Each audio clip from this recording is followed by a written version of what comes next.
ఏం crazy match by, ఏం crazy match. Last over last ball almost దాకా వెళ్ళింది అసలు మ్యాచ్.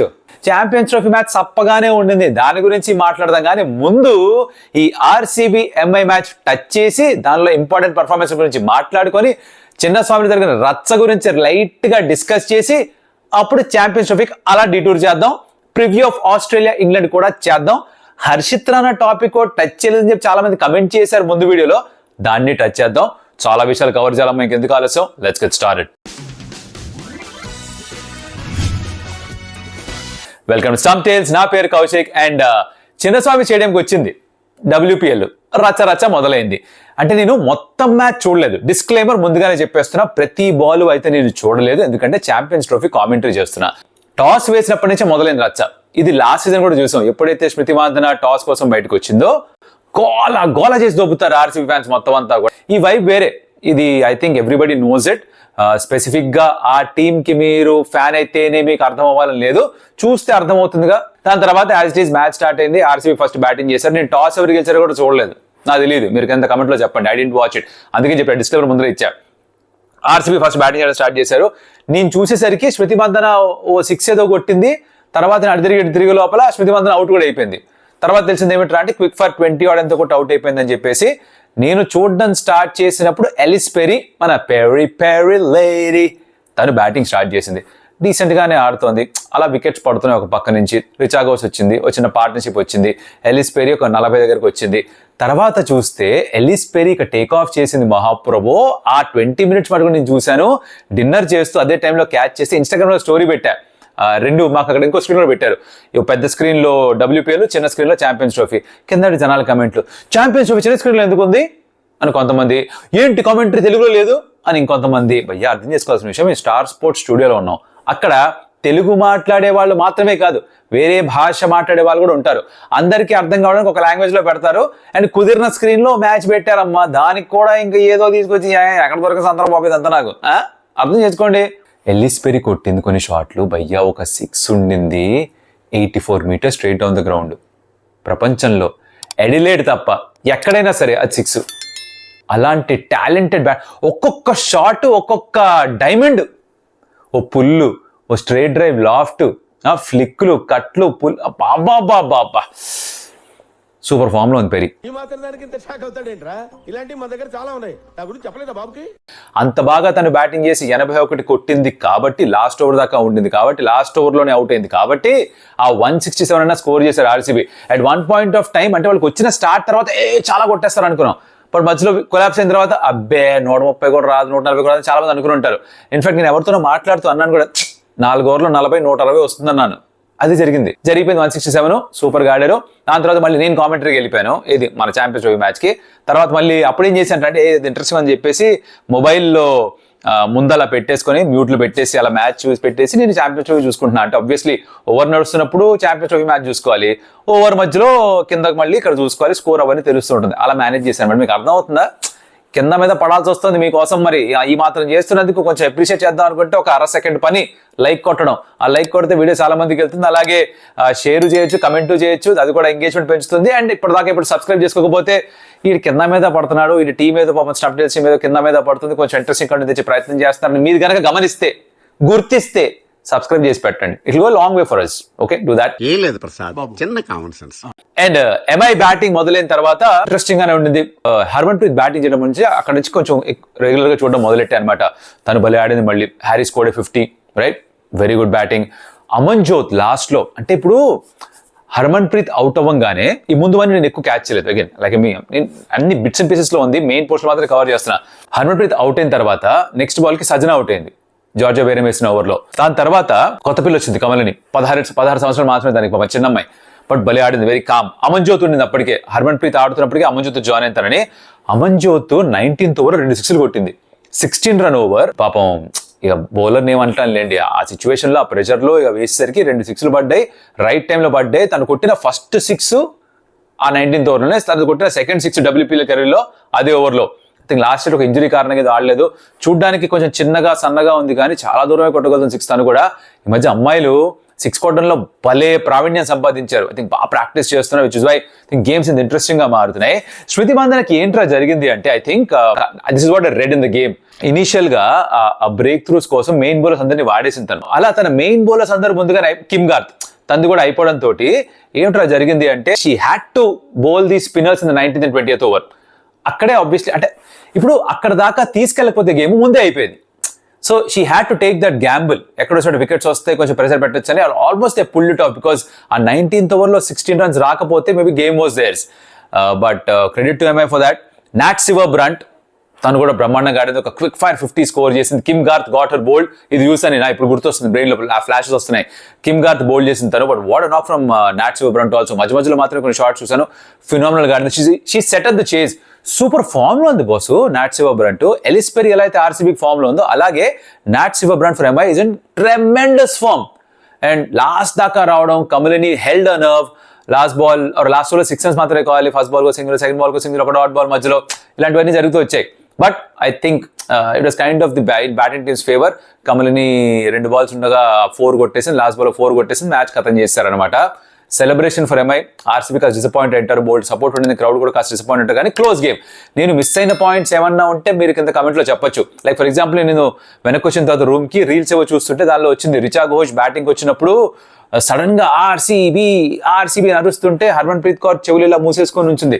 నాకు ఏం జరిగిందో తెలియదు, because I didn't watch that particular scene. So if you saw it కింద కమెంట్ లో చెప్పండి కాస్త అసలు ఏం జరిగింది, what was the whole thing అని. సో ఇదనమాట నేను చూసిన దాంట్లో కవర్ చేసింది. That was a great game. Champions trophy match కంటే కూడా అది కామెంటరీ చేస్తూ కూడా దీన్ని ఎక్కువ ఎంజాయ్ చేశాను నేను. అంత బాగుండింది మ్యాచ్. నౌ ఇది అయిపోయింది, ఇది పక్కన పెట్టేసి let's jump to the champions trophy game. Because అక్కడ South Africa the Proteas started the సఫారీలో వేట వేశారు. Afghanistan is the first team to be వేట వేసిఫైడ్. నేనేమనుకున్నానంటే ప్రివ్యూలో, if you saw the previous video, I said that Afghanistan surprise చేయడం కాదు, వీళ్ళు ఇంకా గట్టిగా ఆడుతున్నారు, వీళ్ళు ఓడించినా కూడా నేను ఆశ్చర్యపోను అన్నాను. కానీ they were out class totally. So I was completely wrong. Spinners ఆడినా కూడా అంత ఎఫెక్టివ్ అనిపిస్తుంది. రషీద్ కి వికెట్స్ ఇవ్వలేదు, నూర్ ఒక వికెట్ తీసుకున్నా కూడా వెరీ ఎక్స్పెన్సివ్. నబీ బాగా వేసాడు, ఇన్ఫాక్ట్ 2 wickets తీసుకున్నాడు తను, ద ప్రెసిడెంట్. సమ్వేర్ ఏదో calculation mistake by Shahidi also, because బాగా బౌలింగ్ చేసిన అజ్మతుల్లా ఒమర్ జాయ్ అంటే తన సెకండ్ స్పెల్లో ఒక ఓవర్ వేసాడు, చాలా బాగా వేసాడు. అది ఎక్కువసేపు ఇచ్చుంటే బాగుండేది, 2-3 overs ఇచ్చుంటే బాగుండేది, మరి చేయలేదు.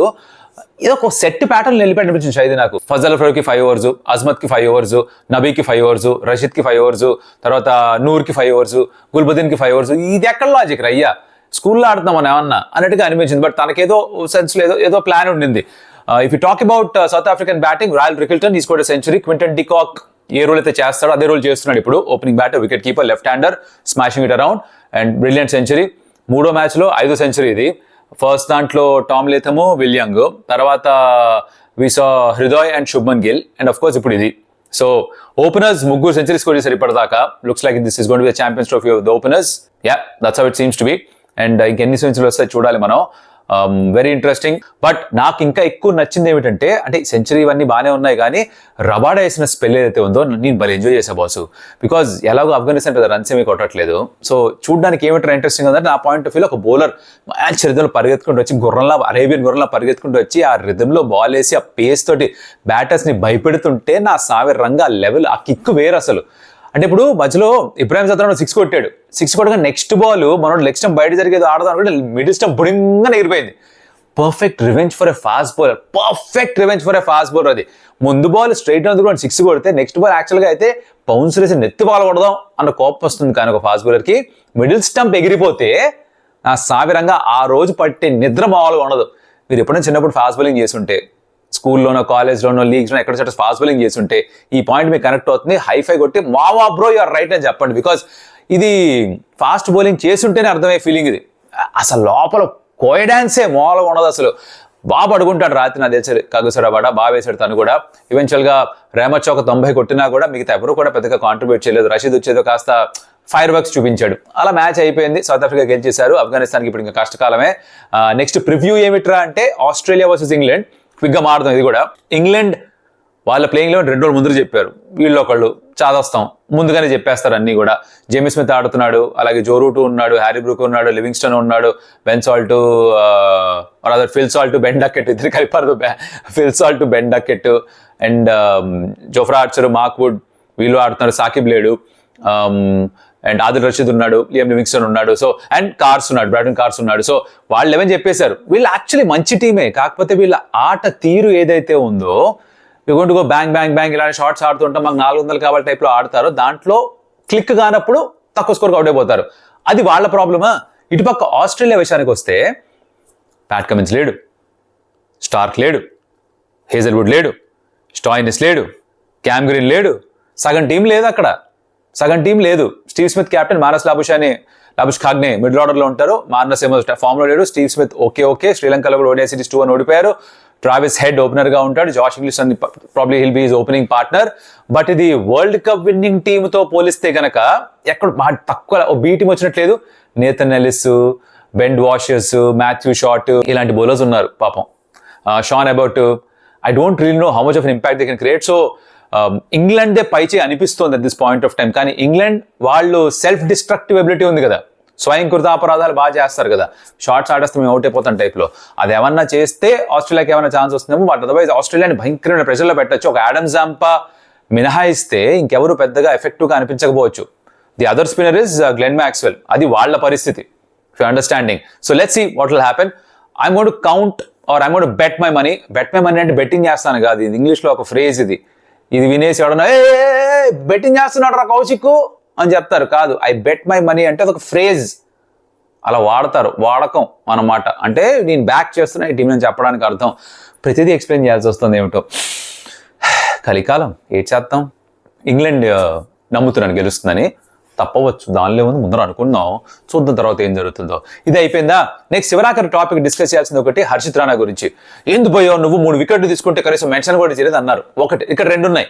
ఫస్ట్ పాయింట్, నా వీడియో ఆల్రెడీ చాలా లెందీగా అయిపోయింది, అప్పటికి ఇది కూడా లెందీ అయిపోయిందో నాకేం తెలుసు. ఎడిటర్ బామా బ్రో తిడతాడేమో నన్ను, ఏంది భయ్యా ఇంత లాగే దీన్ని ల్యాగ్ చేసావని. బట్ ఇక్కడ కవర్ చేద్దాం ట్రై చేస్తున్నా. 2 ఆనెస్ట్ గా నాకు హర్షిత్ రాణాతో ఎటువంటి ప్రాబ్లం లేదు. బికాజ్ ఒక ప్లేయర్ ప్లేయింగ్ లెవెల్లోకి రావడం కానీ స్క్వాడ్లోకి రావడం కానీ తన చేతుల్లో లేని పనిది. Somebody selects him, he comes into the squad. Somebody picks him in the squad, from the squad into the 11, he gets to play. So తన కంట్రోల్ లేని విషయం అది. తన కంట్రోల్లో ఉన్నది ఓన్లీ పర్ఫార్మ్ చేయడం మాత్రమే, అది అద్భుతంగా చేస్తున్నాడు. So full marks to Harshit Rana for that.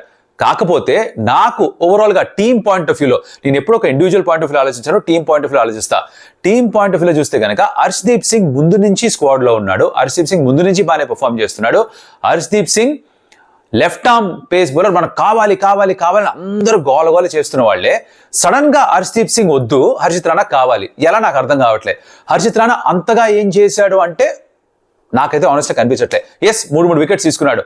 అయితే హర్షదీప్ కూడా సౌత్ ఆఫ్రికా 4 వికెట్లు తీసుకున్నాడు. 3 మ్యాచ్ల్లో 10-11 వికెట్స్ తీసుకున్నాడు. బాగానే వేశాడుగా. So on what basis is Harshit Rana is the primary choice right now? సిరాజ్ని తీసి పక్కన పెట్టి హర్షదీప్ని కాదని తను ఆడించి, జస్ప్రీత్ బుమ్రా ఉంటే తను యాక్చువల్లీ స్క్వాడ్లో లేడు, లేకపోతే రీప్లేస్మెంట్ అంటే జస్ప్రీత్ బుమ్రాకి రీప్లేస్మెంట్ గా వచ్చిన తను మిగతా వాళ్ళకంటే ముందర ఆడుతున్నాడు అంటే అది ఎలా జరిగిందో నాకు అర్థం కావట్లేదు. So which is why I don't want to say anything bad about the kid. Youngster, తను పెద్దగా ఏమీ చేయలేడు ఈ సెలక్షన్ గురించి, ప్లేయింగ్ లో ఆడడం గురించి. అది కోచ్ కెప్టెన్ తీసుకున్న నిర్ణయం. But I somehow don't really like the fact that Harshdeep is not playing, because నా ఉద్దేశంలో Harshdeep is a better bet. Wickets తీసుకున్నాడు, తను బాగా బౌలింగ్ చేయలేదా, బాగా బౌలింగ్ చేశాడు. తన కొన్ని ఉన్నాయి problems in the sense that power ప్లేలో కొంచెం ఎక్స్పెన్సివ్ గా ఉంటాడు, తర్వాత వచ్చి వికెట్స్ తీసుకుంటాడు. It's got a big heart. The kid has big heart, broad shoulders, మంచి పేస్ జనరేట్ చేస్తాడు, hitting the deck kind of a bowler. దాన్ని ఏమంటారు, ఆ జిగరా ఉంది తన దగ్గర బౌలింగ్ వేసేది. So is always ready for a fight. ఇవన్నీ ఉన్నాయి, మంచి క్వాలిటీస్ తనలో. కాకపోతే వీళ్ళందరినీ ఓవర్టేక్ ఎలా చేసాడు నాకు అర్థం కావట్లేదు, ఎస్పెషల్లీ హర్షదీప్ని. So which is why I don't really agree with the selection. But నువ్వెవడరా అగ్రీ చేయాలంటే నా ఒపీనియన్, నా ఛానల్లో కూడా నా ఒపీనియన్ లేకపోతే ఇంకెందుకు ఛానల్ పెట్టుకొని. This is about Harshit Rana. మీ ఒపీనియన్స్ మీకు ఉండొచ్చు, that's okay, you can let me know your opinions. Feedback ఇస్తున్నప్పుడు గుర్తుపెట్టుకోండి, ఎటకారంగా ఫీడ్బ్యాక్ ఇద్దాం లేదా బూతులు తిడుతూ ఫీడ్బ్యాక్ ఇద్దాం అంటే మేము కూడా రియాక్ట్ అవుతాం. ఫీడ్బ్యాక్ ఎప్పుడు కూడా అవతల వాడికి ఇస్తున్నప్పుడు దానికి ఒక టోన్ ఉంటుంది. ఆ టోన్లో ఫీడ్బ్యాక్ ఇస్తే we are more than happy to take your feedback. But మీ టోన్ తేడాగా ఉంటే మా రియాక్షన్ కూడా తేడాగానే ఉంటుంది. It's as simple as that. ఇప్పటిదాకా వీడియో చూస్తుంటే thank you so much for that. Like the video, share the video, comment about what you like. ఏదైనా ఒక పాయింట్ గురించి కమెంట్ చేద్దాం, కమెంట్ చేయండి. Subscribe to the channel some times if you not done it. చాలా మంది చేయట్లేదు. And మరొకటి మళ్ళీ కలుస్తా. అప్పటిదాకా సెలవు. Adios Amigos.